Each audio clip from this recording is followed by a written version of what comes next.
አመሰግናለሁ።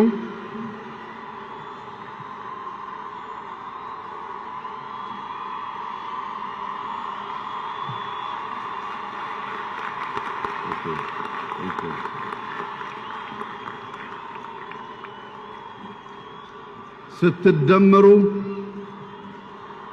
የምታስፈሩ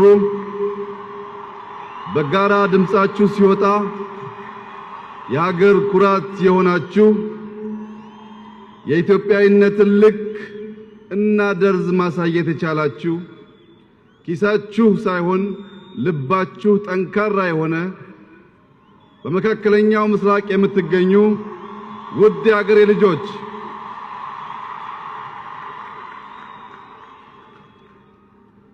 ለፍታችሁ ጥራችሁ ግራችሁ ሕይወታችሁን ኑሯችሁን ከማሸነፍ በተጨማሪ ለኢትዮጵያ ወገኖቻችሁ አርአያ የሆናችሁ በዚህ ቀጠና የምትገኙ የሀገሬ ልጆች ዛሬ በዚህ መልክ የአረቡ ዓለም ድምጻችሁን፣ አንድነታችሁን፣ ክብራችሁን፣ ማንነታችሁን እንዲያይ ስላደረጋችሁ ላቅ ያለ ምስጋና ላቀርብላችሁ ፈልጋለሁ።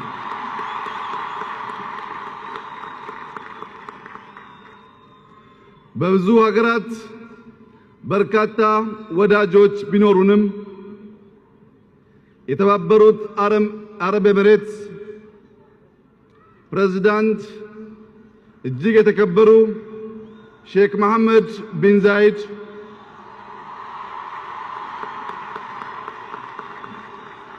ለኢትዮጵያ ላላቸው ፍቅርና ክብር ላለፉት 15 ዓመታት ስንጠይቅ የነበረውን የኦርቶዶክስ ቤተክርስቲያን ማስገንቢያ ስፍራ ስለፈቀዱልን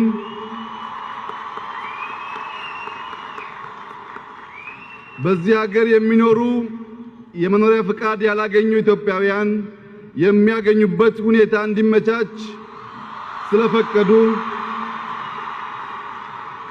እዚህ ያሉ ብቻ ሳይሆን ተጨማሪ በብዙ ሺህ የሚቆጠሩ ኢትዮጵያውያን ወደ ሁለተኛ ሀገራቸው መጥተው መስራት እንዲችሉ ስለፈቀዱልን በጋራ እንድናመሰግናቸው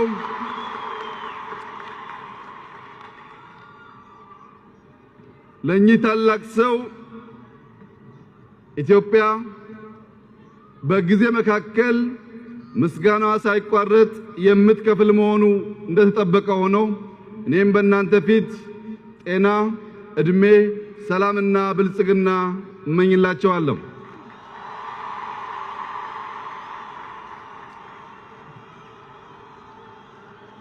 ከበጀ ናኬኑፍ በከከነት አርገሙዳን ጃለለ ኬሰን ቶኩማ ኬሰን አገርሲሱፍ bifa addaan bakka kanatti namoota argamtan hundaaf jaalalaaf kabajan qabu isin ibsa. Bakki kun namoonni baay'ee kan itti argaman waan ta'eef afaan hundi keenya dhaga'uu dandeenyuun akka haasaa koo gochuu danda'uuf na of kolchaa isinin kabajaa isinin jaalladhaa baga dhuftan baga wal agarreechuun barbaada. ክቡራንና ክቡራት በተለያዩ የመካከለኛ ምስራቅ ሀገራት በተለይም የንግድና የቱሪስቶች መናኸሪያ በሆነችው በዱባይ ከተማ በዚህ በአማረ ስፍራ ተገናኝተን ኢትዮጵያዊነትን፣ አንድነትን፣ መደመርን፣ ብልጽግናን ከፍ እንድናደርግ ላደረጋችሁ ወገኖቼ ሁሉ ያለኝን ላቅ ያለ ምስጋና ልገልጽላችሁ ፈልጋለሁ። ከምትወዳት እና ከምትወዳችሁ ሀገራችሁ የከበረ ሰላምታና ፍቅር ይዤላችሁ የመጣው ስለሆነ እንደምን ከረማችሁ ልላችሁ ፈልጋለሁ።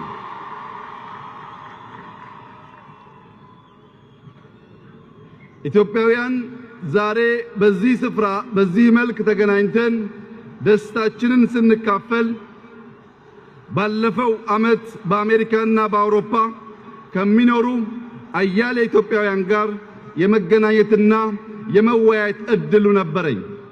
ከጥቂት ሳምንታት በፊትም በደቡብ አፍሪካ ከሚኖሩ በብዙ ሺህ ከሚቆጠሩ ኢትዮጵያውያን ወንድሞችና እህቶቻችን ጋር ተገናኝተን ልብ ለልብ ተመካክረን ተጨዋውተን የብልጽግና ጎዳናችንን በጋራ ለመቀየስ ከስምምነት ደርሰናል።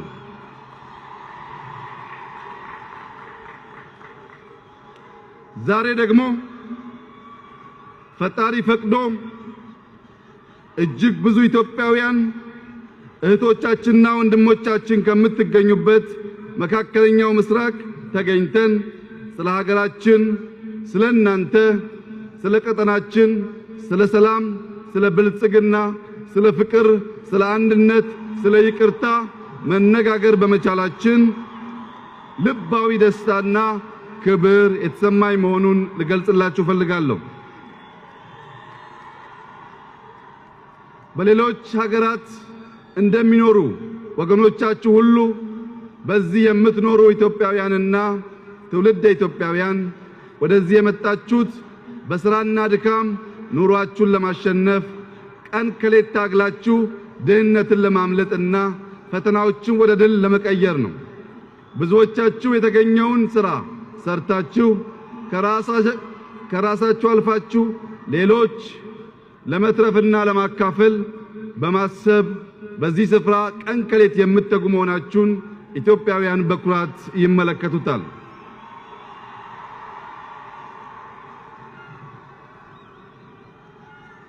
ጆሮ ሰጥቶ የሚያዳምጣችሁ ቢገኝ እያንዳንዳችሁ ከሕይወታችሁ ተጽፎ ያልተነበበ አስገራሚ ልምድና ደርዝ ያለው ፍቅር በመጽሐፍ መልክ ሊወጣ የሚችል ልምድና የሕይወት ጉዞ እንዳላችሁ መገመት ይቻላል።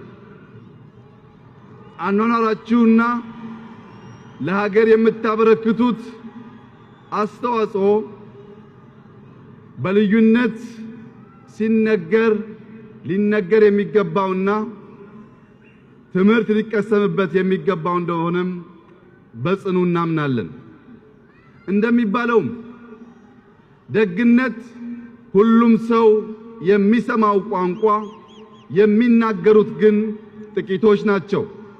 በተለይ ደግሞ ሴት እህቶቻችን በሰው ሀገር በስደት ለፍታችሁ ያፈራችኋትን ገንዘብ ቤተሰቦቻችሁ እንዳይቸገሩ፣ እንዳይራቡ፣ መማር እንዲችሉ በማድረግ የምትጫወቱት ሚና እጅግ የሚያኮራ በመሆኑ እንኳን ደስ ያላችሁ ልላችሁ እወዳለሁ።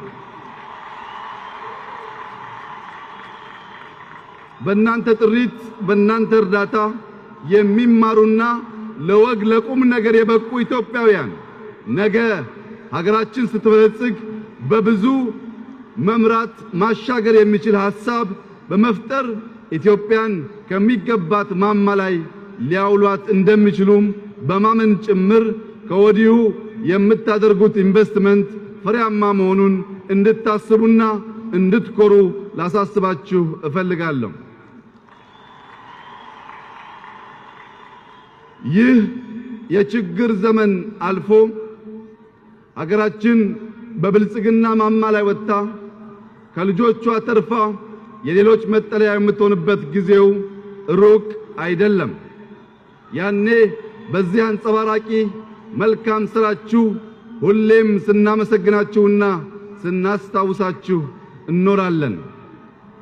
እስከዚያው ግን በዚህ በመካከለኛው ምስራቅ የምትኖሩ ዜጎቻችን ክብራችሁ ተጠብቆ እንድትሰሩ ለማድረግ መንግስት ከየሀገራቱ ጋር የሁለትዮሽ ስምምነቶች አድርጓል።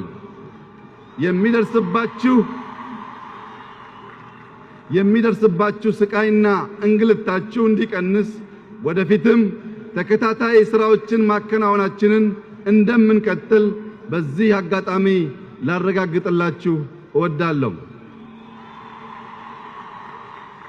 እናንተ ቤተሰብ ለመርዳትና ሀገር ለመለወጥ ስትዋትቱ የሚደርስባችሁ ህመም እኛንም ያመናል። የውስጥ ቁስላችሁ እኛንም ነጋ ጠባ ይቆጠቁጠናል። ምክንያቱም እያንዳንዳችሁ ለኛ ውድ ዜጎቻችን ከመሆናችሁ በላይ ልጆቻችን እህትና ወንድሞቻችን ናችሁና እናንተ ክብር ስታገኙ ሀገራችን ትከበራለች። እኛም ወገኖቻችሁ እረፍትና ኩራት ይሰማናል። በእናንተ ልቅሶ ሀገር እንደሚያለቅሰው ሁሉ በእናንተ ሳቅና ስኬት ወገን ሁሉ እፎይ ይላል፣ ይደሰታል።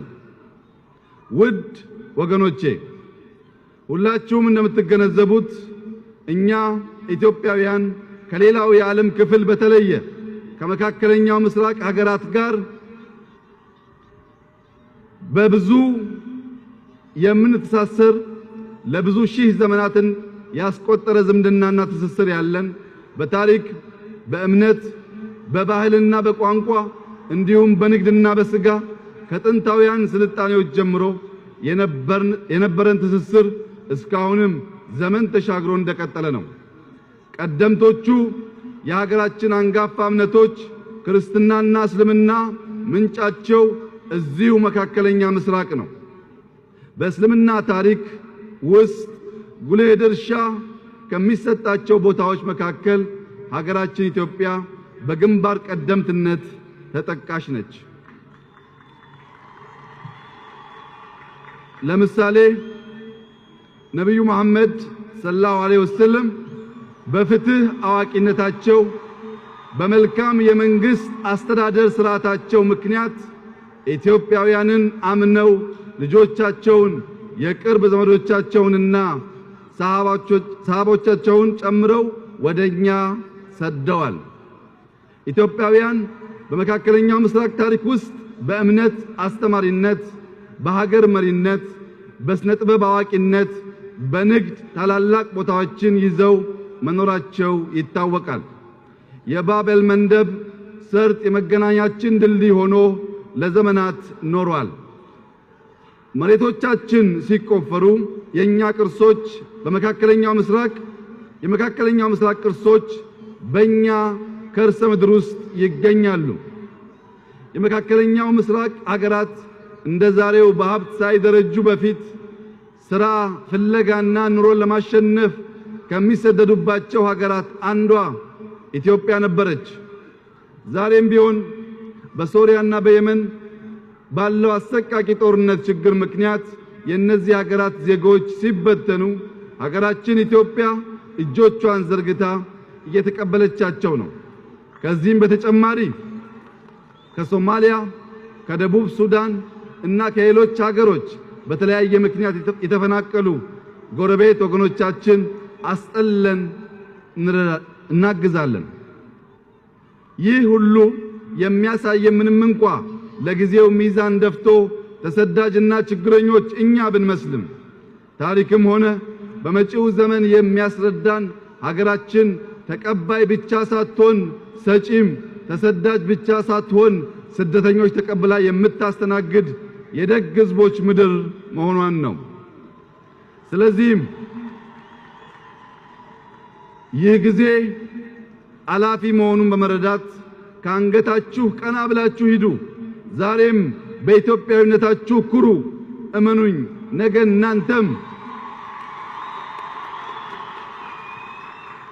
ነገ እናንተም በቤታችሁና በቢዝነስ ድርጅቶቻችሁ ሌሎችን ቀጥራችሁ የምታሰሩ ትሆናላችሁ። ይህ እውን እንዲሆን ዛሬ ጠንክራችሁ በመስራትና ጠቃሚ ዕውቀትን በመሰብሰብ ታሪክን ለመቀየር ወገባችሁን ታጥቃችሁ ተነሱ። ውድ የኢትዮጵያ ልጆች፣ አንድ ቁልፍ የሆነ እውነት ልነግራችሁ እወዳለሁ። በዚህ ዘመን የሀገራት ኃያልነት መወዳደሪያው እንደ ጥንቱ ዘመን በወታደር ብዛትና በጦር መሳሪያ ጋጋታ አይደለም።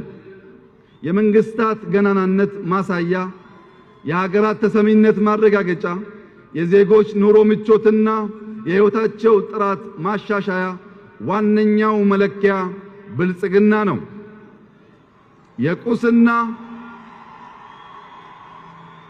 የቁስና የፖለቲካ ብቻ ሳይሆን የሞራል የአስተሳሰብና ማህበራዊ ብልጽግና ዛሬ ጭንቅላታቸውን ተጠቅመው የሐሳብ የበላይነት የተቆናጠጡ ህዝቦች የተፈጥሮ ሀብት ባይኖራቸው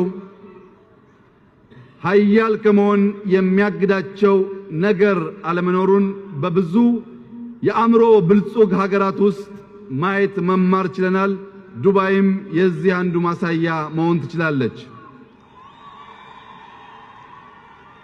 እነዚህ ሀገራት በለጸጉ የሚያስብላቸው የመፍትሄ ክምችታቸውን ማሳደግ በመቻላቸው ነው። ይህንን ክምችት ለማብዛት ቁልፉ ነገር ዕውቀትና ተመጣጣኝ የሞራል ልዕልና ነው። ሰዎች የሚፈትኗቸውን ችግሮች በማለፍ እጃቸው ላይ ያሉትን ዕድሎች ተጠቅመው የሚፈጥሯቸው መፍትሄዎች ተጠራቅመው ባለጸጋ ያደርጓቸዋል። ላለፉት ብዙ ዓመታት በዚህ ምድር ስትኖሩ በጋራ በህብረት በዚህ መልክ ድምጻችሁን ማሰማት ያልቻላችሁ ቢሆንም ዛሬ ባለን ግንኙነት በመላው የአረብ ዓለም ኢትዮጵያውያን መልካችሁ፣ አንድነታችሁ፣ ድምጻችሁ ሲያስተጋባ ከዛሬ ማታ ጀምሮ የምታዩት እውነት ይሆናል። በመላው አረብ የሚገኙ ትላልቅ የሚዲያ አውታሮች የእናንተን ህብረትና አንድነት ለመዘገብ በዚህ ስፍራ ያሉ ሲሆን እንኳን ለነሱ ለኔም የሚያስደመኝ ውበታችሁና መልካችሁ በመላው መካከለኛ ምስራቅ ሀገራት ኢትዮጵያውያን ድንቅ ውብ የምንሻገርና የምናሻገር የምናቅፍና የምናግዝ መሆናችን የማሳያ ምልክት ሆኖ ለዘመናት በታሪክ ውስጥ የሚገለጽ ይሆናል።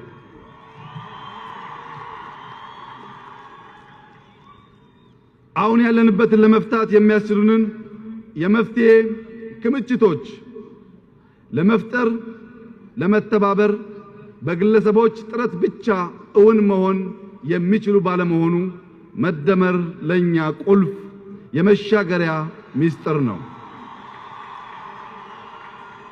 አንድ ሰው ብቻውን ምን ቢለፋ ሀገርን ሊያበለጽግ አይችልም። ሀገር የምትበለጽገው ሁሉም ዜጎች ተደምረው ከችግር ተንታኝነት ወደ መፍትሄ አመንጭነት በሚያደርጉት ሽግግር ነው። ሀገር የምትገነባው ሁሉም የየራሱን ጡብ እያስቀመጠ ሲሄድ ነው። እንደ ህዝብ መበልጸግ የሚቻለው እንደ ህዝብ አስበን የግላችን ኃላፊነት መወጣት ስንችል ነው። ከመቼውም ጊዜ ይልቅ ዛሬ ኢትዮጵያ ዜጎቿን የምትፈልግበት ወቅት ላይ እንገኛለን። ተጋግዘውና ጠንክረው የሚሰሩ ልጆቿ የደህንነት ከለዋን ከላዩ ላይ ገፈው የክብር ካባ እንዲያጎናጽፏት ትሻለች።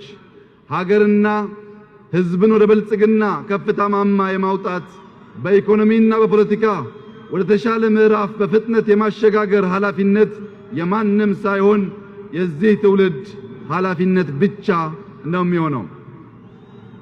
ማንም ጎታች ማንም ተጎታች ሳይሆን ሁሉም የዚህ ዘመን ኢትዮጵያዊ እኩል ኃላፊነት አለበት።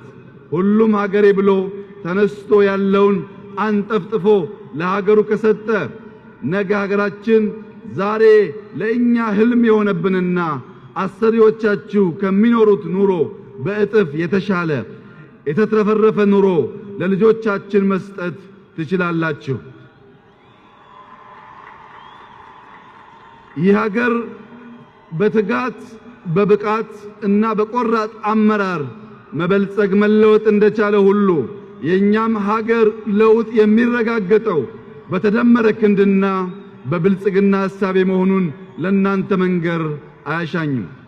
ትጋት የተረጋገጠ የስኬት ምንጭ ብቻ ሳይሆን በራሱም የከበረ ሀብትም ነው። የተጉ የለፉ ጥሪት ብቻ ሳይሆን የየዕለት ኩራትም እንዳላቸው ከናንተ ህይወት መማር ይቻላል። ራዕይ እንደ ንጋት ጮራ ወገግታን የሚፈጥር የተስፋ ብርሃን ምንጭ ነው። ህብረትና አንድነት በግል ያቃቱንን ፈተናዎች በጋራ የምናልፍበት አንዱ በሌላው ተደግፎ በደረጃ ከፍ ካለው የብልጽግና ማማ ላይ የምንወጣበት ብቸኛ መሰላል ነው። ስለዚህም ስንፍናን አራግፈን በትጋት ሌት ተቀን እንስራ።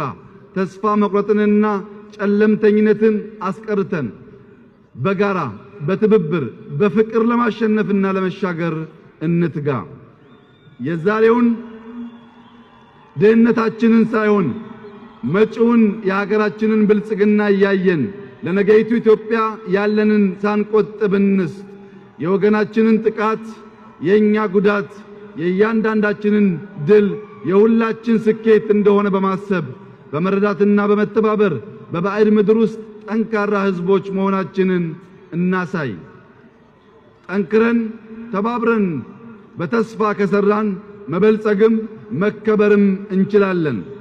የሀገራችን መልኳም ሀብቷም ስኬቷም የሚወሰነው በእኔና በእናንተ የዛሬዎቹ ታታሪ የኢትዮጵያ ልጆች ተጨባጭ ተግባር ነውና የማይናወጥ የነገን መሰረት አስቀምጠን እንለፍ።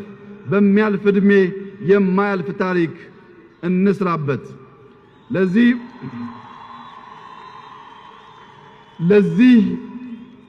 ስብሰባ የመረጥነው ቦታ ይሄ ባይሆንም የዚህ ሀገር መንግስት ለኢትዮጵያውያን የሚመጥነው ይህ ስፍራ ነው በማለት በነፃ በዚህ መልክ አሳምሮ የሰጠን የመከበር ጅማሬው ሀ ብሎ መጀመሩን ማረጋገጫ ነው።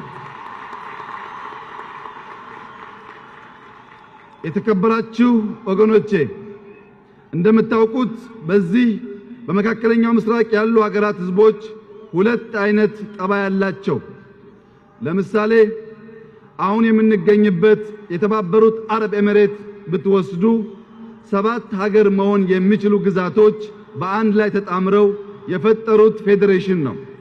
በተጨማሪም በሀገሪቱ ከሚኖሩ ወደ 10 ሚሊዮን የሚጠጉ ነዋሪዎች ውስጥ 80 በመቶና ከዚያ በላይ የሚሆነው ከመላው ዓለም የተሰባሰበ ስደተኛ ነው። ከራሳቸው ጎሳዎች በተጨማሪ ከህንድ፣ ከፓኪስታን፣ ከባንግላዴሽ፣ ከፊሊፒንስና ከሰሜንና ምስራቅ አፍሪካ ሀገራት የመጡ ህዝቦች በአንድ ላይ ይኖሩባታል።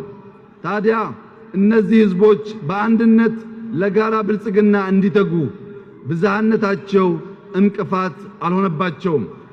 ትልቁ ሀብታቸው የነዳጅ ዘይቱ ሳይሆን ይህንን ሁሉ ልዩነት አጣጥሞ ስራን አክብሮና ተባብሮ ለመስራት የፈጠሩት ባህል ነው። በሌላ በኩል እንደ የመንና ሶሪያ ባሉ ሀገሮች ውስጥ ሀብት ሳይጠፋ ሰላም ባለመኖሩ እየተፈጠረ ያለውን አሳዛኝ ነገር ትገነዘባላችሁ ብዬ አምናለሁ። ይሄ ለኛ ትልቅ ትምህርት ሊሆነን ይገባል። የአንድ ሀገር ዜጎች አንዳቸው ሌላቸውን ለማሸነፍ በሚያደርጉት ጥረት በቀላሉ ወደ ሀብት ሊቀየር የሚችለው እድል መጥፊያቸው ሲሆን አይተናል። ዛሬ በእኛም ሀገር በብሔርና በሃይማኖት በክልልና በፖለቲካ አመለካከት መለያየታችን ሳይሆን ይህንን ልዩነታችንን የምናይበት አመለካከትና የምንይዝበት የምናስተናግድበት መንገድ ውጤታችንና መጨረሻችንን ይወስናል። በጥላቻ የበለጸገ በፍቅርም የቆረቆዘ ህዝብ የለም። በመለያየት ያሸነፈ በመተባበርም የከሸፈ ሀገር በታሪክ ውስጥ ታይቶ አይታወቅም። በስንፍናና በሌብነት የከበረ በትጋትና በደግነት የከሰረ ማህበረሰብም ታይቶ ተሰምቶ አይታወቅም። በዚህ ሀገራችን የወደፊት አቅጣጫ በሚወሰንበት ወሳኝ ወቅት መልካም ምሳሌነት ካላቸው ሀገሮች ተሞክሮ መማርና ሀገራችን ወደ ብልጽግና ሰላም የሚወስዳትን ጎዳና እንድንመርጥ ጥሪዬን በታላቅ ትህትና ላቀርብላችሁ እወዳለሁ። ዛሬ በብዙ ተስፋ አስቆራጭ ነገሮች ውስጥ እያለፍን ይሆናል። የማይገድለን የህይወት ፈተና ያጠነክረናል እንጂ አይጎዳንም የሚለውን የጠቢብ ምክር በመስማት እንቅፋትን ወደ ድልድይ ችግርን ወደ እድል በመቀየር የብልጽግናን መንገድ አሻግረን እያየን ወደፊት መጓዛችን ስሜታችን ገርተን በፍቅር መታሰራችንን ማስቀጠል ይኖርብናል።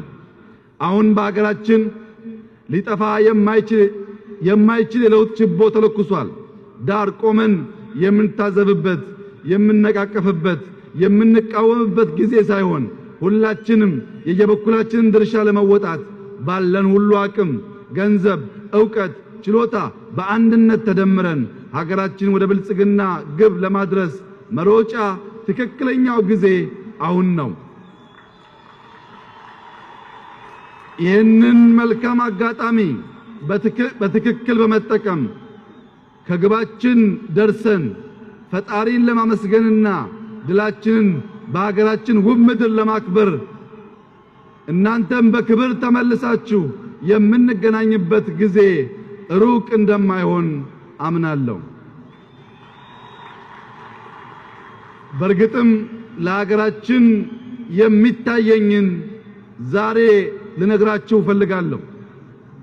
ሀገራችን ከድህነት ተርታ ወጥታ ከበለጸገው ዓለም ጎራ ተቀላቅላ ይታየኛል።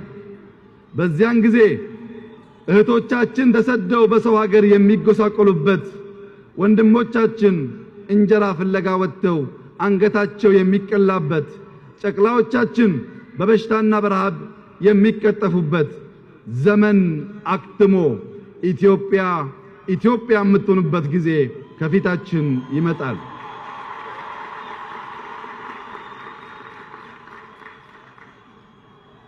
ለኢትዮጵያውያን በምቾትና በደስታ መኖር የሰርክ ሕይወት እንጂ ብርቅ አይሆንባቸውም። በዚያ ዘመን በነጻነት መንቀሳቀስ፣ ሐሳብን ያለ ገደብ መግለጽ፣ በነጻነትና በእኩልነት መኖር እውን የሆነባት ኢትዮጵያውያን ሁሉ ተከባብረውና ተዋደው በጋራ የሚኖሩባት ምርጥ ሀገር በምስራቅ አፍሪካ ኢትዮጵያ የምትሰኝ አያለሁ። ይህ ኢትዮጵያን በልጽጋና አምራ የማየት ምኞቴ እውን እንደሚሆን ላፍታ ለአንዳች ሰከንድ እንኳን አልጠራጠርም። እቺ ኢትዮጵያ ፍትሃዊ ሀብት ክፍፍልና ሰው ሁሉ በሰውነቱ ነጻነት ተከብሮ ተስማምቶ የሚኖርባት፣ ሰላም የሰፈነባት ዴሞክራሲያዊት ሀገርና ሁሉን ሕዝብ በእኩል የምታይ እጇን ለልመና ሳይሆን ለመርዳት የምትዘረጋ ሀገር እንደሆነች በእውን በግልጽ እመለከታለሁ፣ ደግሞም አምናለሁ። የሰማነውን እናያለን፣ ያየነውንም እንጨብጠዋለን። የዛሬው የስደት ዘመን አክትሞ ሀገራችን ወደ ብልጽግና ምዕራፍ ትሻገራለች። ችግርና ችጋርን አልፈን ለደስታና ለመዝናናት በሚል ወደ ሌሎች ዓለማት የምንዘዋወርበት ጊዜው ሩቅ አይሆንም። የኢትዮጵያ ሴት ልጆች በከበሩ የዱባይ ሱቆች ለመገብየትና ከፍተኛ የንግድ ሥራዎች ለመስራት ሲሉ ይመጣሉ። የቤት ሰራተኛ ለመሆን የመጡበት ዘመን ግን ያከትማል። የኢትዮጵያ ሕፃናት ልጆች ለእረፍትና ለመዝናናት ሲሉ ወደዚህ ይመጣሉ። አዛውንትና ምዕመናን ለጸሎትና ከፈጣሪ ጋር ለመገናኘት ሲሉ ወደ መካከለኛው ምስራቅ ይሻገራሉ። ወጣቶችና ባለሙያዎች ለከፍተኛ ትምህርትና ለአማካሪነት ሥራ ብቻ ወደ መካከለኛው ምስራቅ ይሻገራሉ። ይህ ጊዜ ሩቅ እንደማይሆን አምናለሁ። አንድ ሆነን ከሰራን ደግሞ ጊዜው በጣም ቅርብ ማድረግ እንደሚቻልም እገነዘባለሁ። የዚህ አካባቢ ሀገራት ዜጎች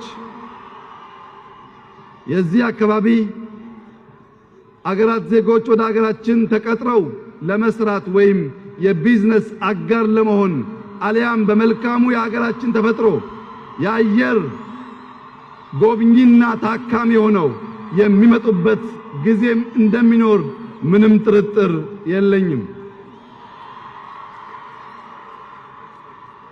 ውድ የአገሬ ልጆች የዛሬ 30 እና 40 ዓመት ሼክ ዛይድ ይህን ፌዴሬሽን ሳይመሰርቱ ኢትዮጵያውያን ሳምንት 2 ሳምንት ለመቆየት የሚመኙት ምድር አልነበረም። ባለፉት 30 ዓመታት እንደ ሼክ ዛይድ ያለ ብሩህ አእምሮ ያለው ድንቅ መሪ ስላገኙ ለራሳቸው ብቻ ሳይሆን በሚሊዮን ለሚቆጠር ሕዝብ መጠለያ መሆን ችለዋል።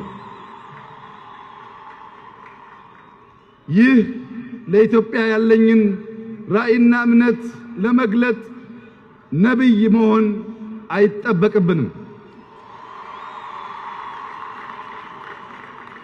እናንተ ባላችሁበት ሀገር ባለፉት 20-30 ዓመታት ድንቅ ሰዎች በረሃን ገነት ማድረግ ከቻሉ እኛ ኢትዮጵያውያን እንዴት ገነትን ገነት አድርገን ማቆየት ይሳነናል?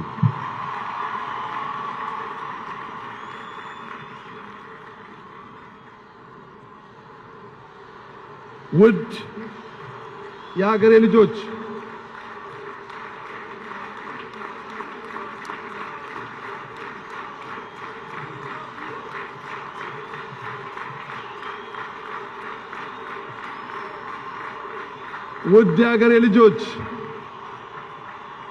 ውድ የሀገሬ ልጆች ኢትዮጵያ ድንቅ ሀገር ናት። ሕዝቦቿም ውብ ሕዝቦች ናቸው። በምትሰሩበት ስፍራ ሁሉ እንደምታዩት ያልተማርን ደሃ የሆን ብንመስልም ውበታችን መልካምነታችንና ስነ ምግባራችን የማያደንቅ የዓለም ሕዝብ አላያችሁም።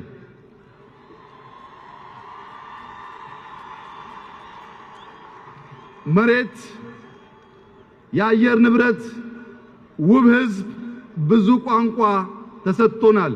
ይህ ሁሉ ፈርጥና የኩራት ምንጭ ሆኖ ኢትዮጵያን ድንቅ እንድናደርግ የግል ስሜታችሁን፣ ቂም ጥላቻችሁን ትታችሁ በፍቅር በአንድነት መደመር ከቻላችሁ፣ ስሜታችሁን መግዛት ከቻላችሁ፣ እመኑኝ ኢትዮጵያ የአፍሪካ ፈርጥ፣ የዓለም ኩራት ትሆናለች።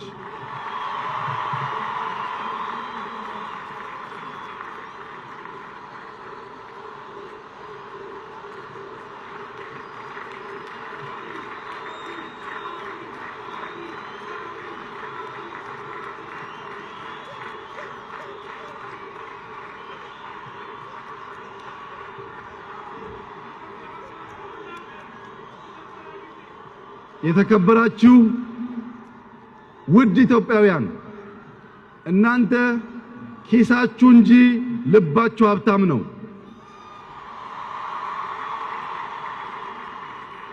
ኪሳችሁ እንጂ አእምሮአችሁ ሀብታም ነው። ወገኖቼ ፍቅር፣ መደመር፣ ትዕግስትና ይቅርታን ታጥቀን ኢትዮጵያን ለኢትዮጵያውያን ብቻ ሳይሆን ለሌሎች አገራት ምሳሌ እንድናረጋት የተበደላችሁት ካለ ይቅር ብላችሁ ያኮረፋችሁት ካለ ትታችሁ በፍቅር ስሜት ኦሮሞ፣ አማራ፣ ትግራይ፣ ወላይታ፣ ሲዳማ፣ አፋር፣ ሶማሌ ሳትሉ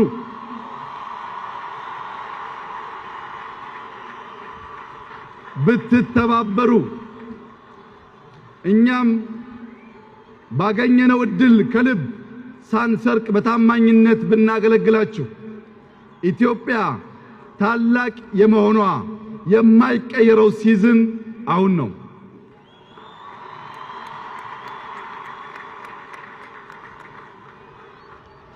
ስላከበራችሁኝ በዚህ ስፍራ ስለመጣችሁ ያለኝን ራዕይ እንዳጋራችሁ ስለፈቀዳችሁ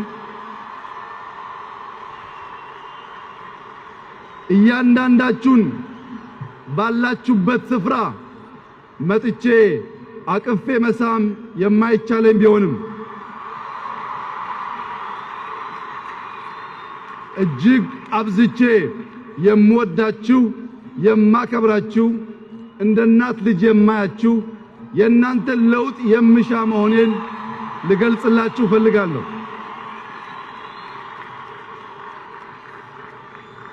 እዚያ የማያችሁ የትግራይ ተወላጆች፣ እዛ የማያችሁ የኦሮሞ ተወላጆች፣ እዛ የማያችሁ የአማራ ተወላጆች፣ ሁሉም ኢትዮጵያውያን በያላችሁበት